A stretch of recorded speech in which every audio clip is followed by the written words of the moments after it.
Welcome. My name is Jennifer Michalak, and I serve as an education consultant at the Connecticut State Department of Education.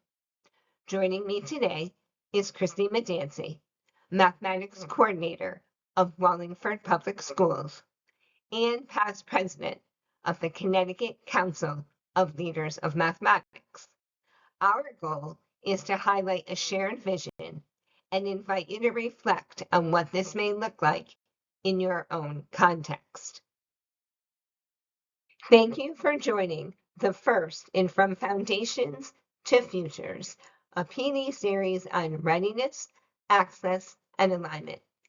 Today we'll be talking about equity and mathematics, a joint position statement for Connecticut, and what it means for schools and districts across Connecticut.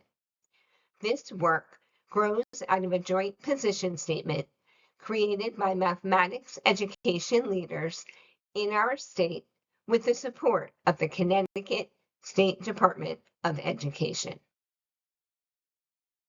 This joint statement expands on the previous commitments to mathematics education by the State Board of Education and Connecticut State Department of Education, embodied in the 2009 Position Statement on Mathematics Education and the 2016 Report of the Commissioners' Council on Mathematics.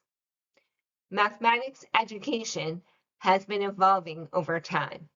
We've moved from an approach that emphasized procedural fluency alone to one that also values conceptual understanding, reasoning, problem solving, and application. This evolution is important because the world our students are entering demands more than memorizing formulas.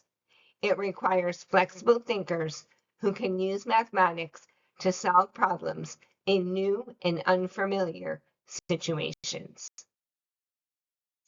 This position statement is a collaboration between three statewide professional organizations: the Association of Math Teacher Educators in Connecticut, AMTEC, the Associated Teachers of Mathematics in Connecticut, ATOMIC, and the Connecticut Council of Leaders of Mathematics, CCLM, in partnership with the Connecticut State Department of Education.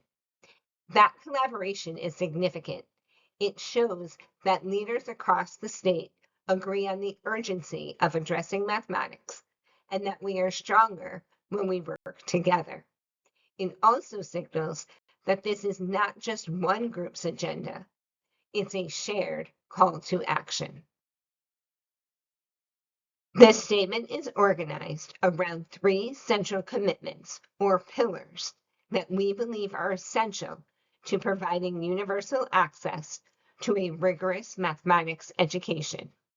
They are supporting students' mathematical identities, modernizing mathematics programming, and aligning and advancing systems. These pillars are interconnected. Each one addresses a critical area where we must act if we want to create real, sustainable change.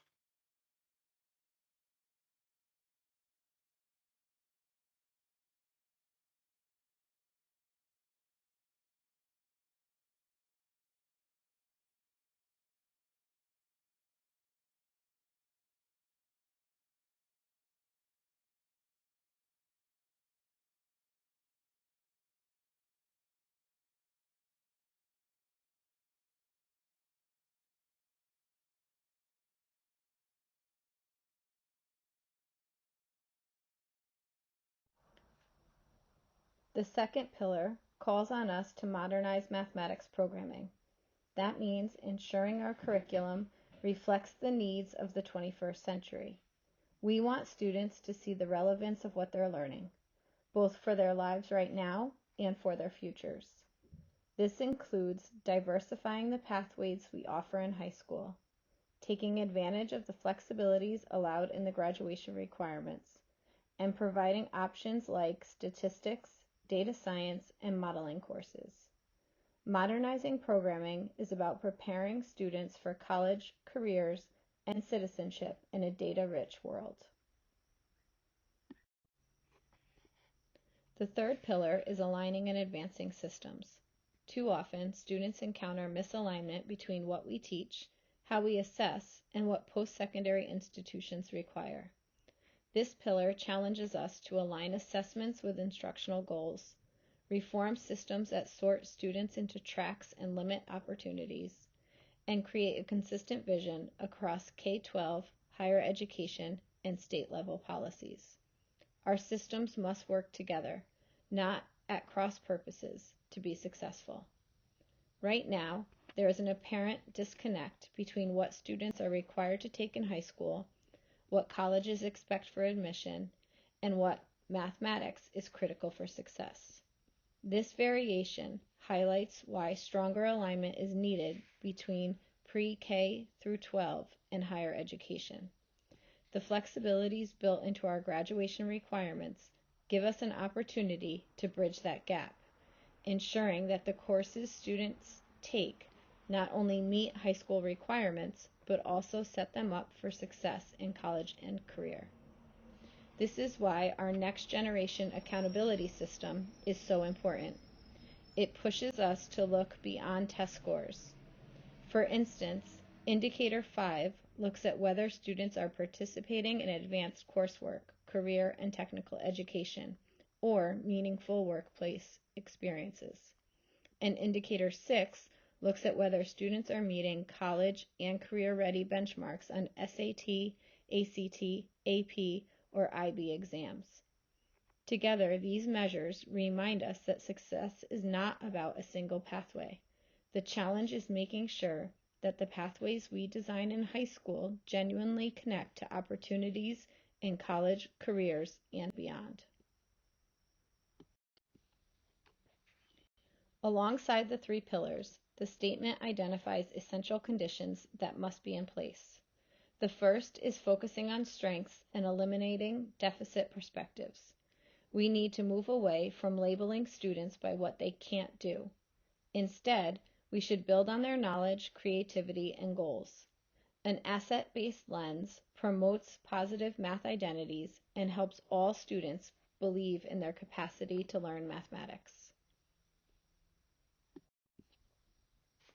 Another essential condition is creating structural alternatives to tracking. Tracking limits opportunities and lowers expectations for many students, often along predictable demographic lines. We must provide access to rich mathematics and hold high expectations for all students. This doesn't mean ignoring student needs.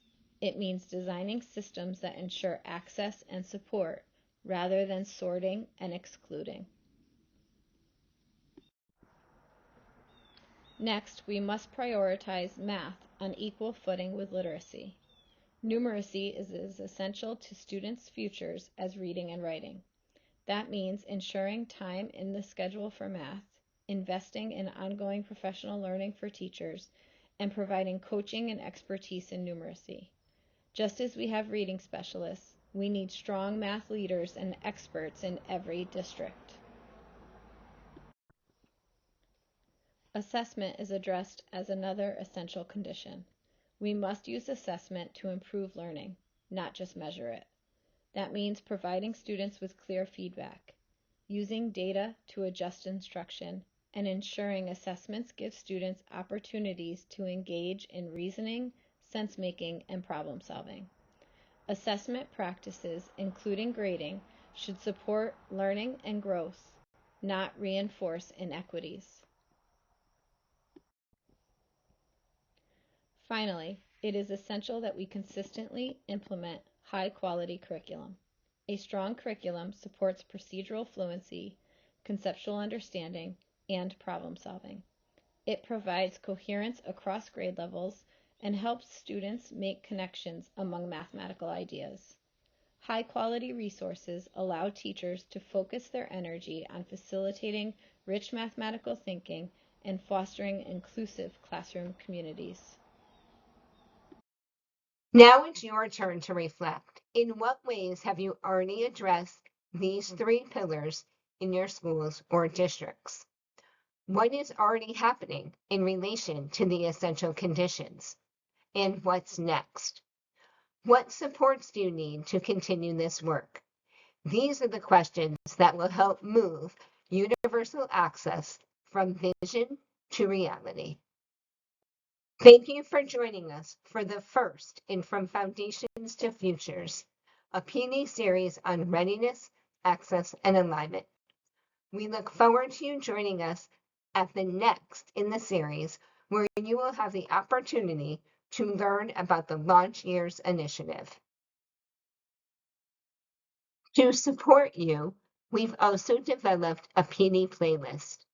This includes articles, podcasts, videos, and reflection questions aligned with each episode in the series. The playlist is meant to extend your learning and help you bring these ideas into your own context.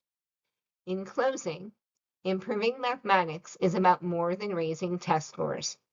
It's about ensuring every student in Connecticut can see themselves as capable math learners, access meaningful programming, and thrive in systems designed to support, not limit their opportunities.